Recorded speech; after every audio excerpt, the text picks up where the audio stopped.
গাজাগামী ত্রাণবাহী নৌবহরে Israeli আক্রমণ ও মানবাধিকার কর্মীদের আটকের প্রতিবাদে রাজধানীতে বিক্ষোভ মিছিল ও সমাবেশ করেছে জামাত। শুক্রবার জুমার নামাজ শেষে বাইতুল মোকাররমের উত্তর গেট থেকে মিছিল বের করে দলটির নেতাকর্মীরা। এ সময় ফিলিস্তিনের স্বাধীনতার পক্ষে ও ইসরায়েলি বাহিনীর বর্বরচিত হত্যাযজ্ঞের বিরুদ্ধে স্লোগানে উত্তাল হয়ে ওঠে রাজপথ।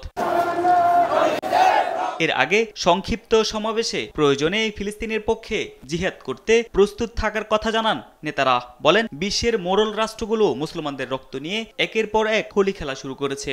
ইতিমধ্যেই লক্ষ্য করেছেন, বিশ্বের প্রায় অধিকাংশ দেশ ফিলিস্তিনের স্বাধীনতার পক্ষে মত দিয়েছে, কিন্তু বিশ্বের মোড়ল বলে খ্যাত এই দেশটি ছোট্ট ইসরায়েলকে শস্ত্র দিয়ে সাহায্য করে সমর্থন জানিয়ে এই মুসলমানদের রক্ত নিয়ে একের পর এক হোলি খেলা শুরু করেছে। আমাদের ঈমান আছে, আমাদের রক্ত আছে, প্রয়োজনে আমরা সকলে ফিলিস্তিনের পক্ষে যুদ্ধ এবং জিহাদ করার জন্য প্রস্তুত আছি।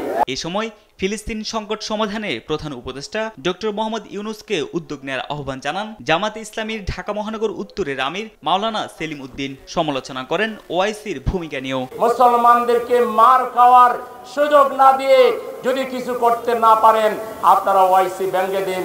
প্রফেসর ইউনূস সাহেব, আপনি একজন আন্তর্জাতিক খ্যাতি সম্পন্ন ব্যক্তিত্ব, আপনাকে আমরা আহ্বান জানাবো, আপনি উদ্যোগ নেন।